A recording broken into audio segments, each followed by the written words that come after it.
e não da verdade. Então, como eu sei que eu nunca vou saber o que o tempo é, tenho clareza que a vida é muito superior a mim, mesmo sem ter noção científica do infinito e das galáxias, que parece que são infinitas, mesmo sem clareza disso, eles tinham clareza de que a relação do homem com o mundo era uma relação de submissão. A vida, como esse jogo de forças intensíssimo e infinito, é muito superior ao homem.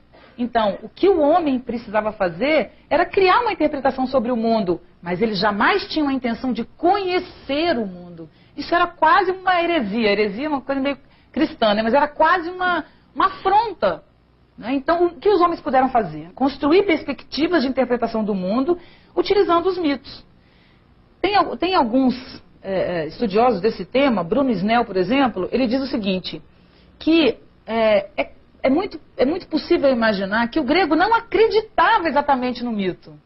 E nem deixava de acreditar. Aquilo era a única coisa que ele tinha para se relacionar com o mundo. Então, o mito era uma realidade. Então, como eu sei que eu nunca vou saber o que o mundo é, porque eu sou apenas um ser humano, eu crio coisas que me façam entender o mundo. Segundo os mitos de criação gregos, no início dos tempos só existia o caos. Um vazio sem forma do tamanho de todo o universo, do qual se originou Gaia, a Terra, Tártaro, o submundo, e Eros, o amor, o mais belo de todos os deuses. Do caos também saíram o Érebo, a escuridão do submundo, e Nix, a noite. Da união entre ambos nasceu o dia.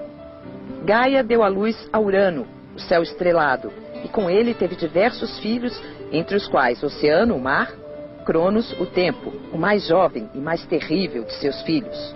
Cronos, sob ordens de Gaia, castra Urano e se casa com sua filha Reia, com quem tem filhos, que mais tarde se revoltam contra ele e assumem o poder.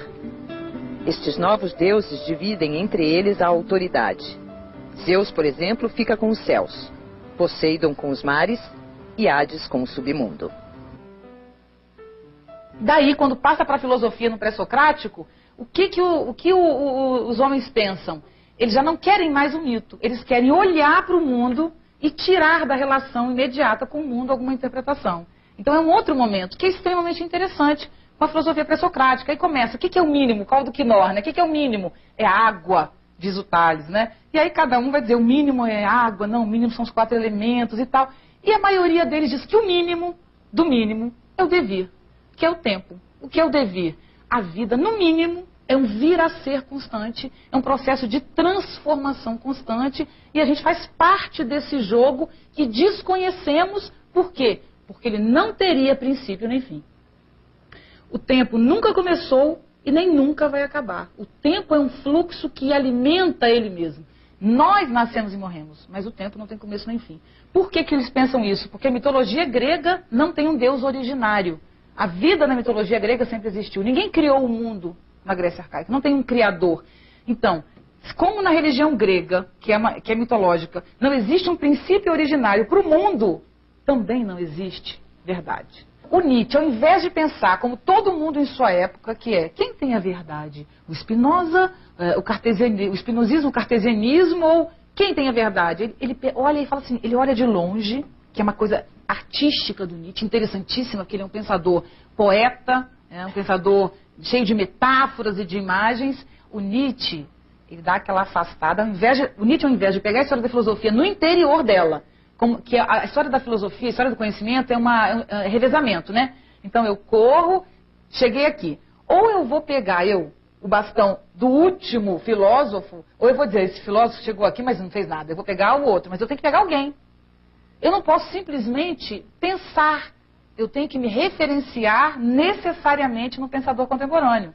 Isso é impressionante, porque você vai levar adiante esses valores morais que foram criados lá atrás. O Nietzsche é o primeiro a ter essa mudança de lugar e de perspectiva. Ele dá um passo atrás e, ao invés de perguntar, isso é falso ou verdadeiro? Isso é verdade ou erro? Ele pergunta divinamente, para que e por que a verdade?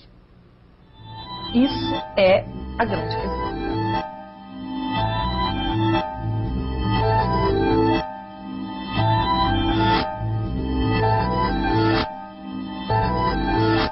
Não será o instinto do medo que nos obriga a conhecer? Porque o que é familiar é conhecido. Erro dos erros. O que é conhecido é habitual. E o habitual é o mais difícil de conhecer, isto é, de ver como problema, isto é, de ver como estranho, afastado, fora de nós.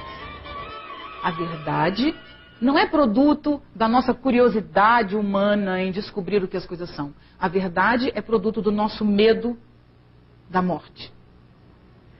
A verdade é a necessidade de estabelecer no mundo a duração. A verdade é produto de uma necessidade psicológica de duração. É literalmente essa frase do Nietzsche.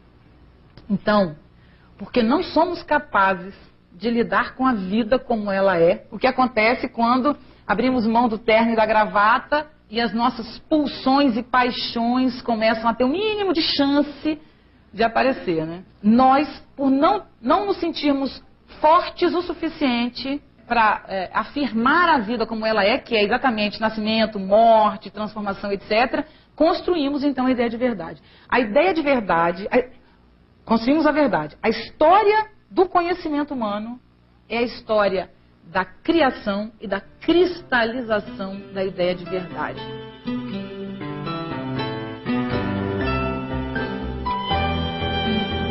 Este medo que desenvolvemos da realidade desabou sobre as nossas cabeças sob a forma do niilismo. É o que veremos no próximo bloco.